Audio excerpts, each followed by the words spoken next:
This is a 1950 Royal typewriter. Notice how the back of it is streamlined. It's not completely flat. Then we come around to the side of the typewriter, and you notice it has a streamlined appearance.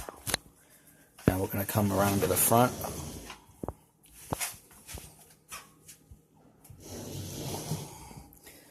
When I first got the typewriter, it was all jammed up, but now it types really good.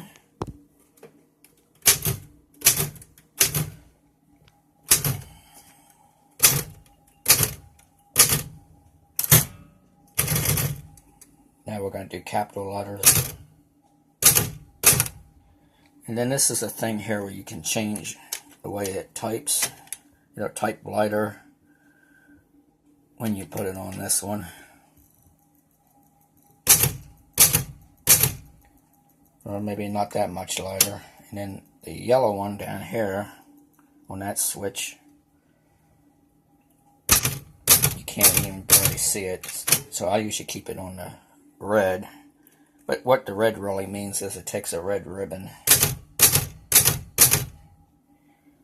Then we have the normal settings. We have tab clear,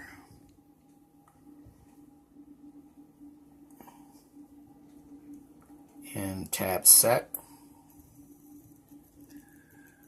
Alright, well, thanks for watching my Streamline 1950 typewriter. Thank you.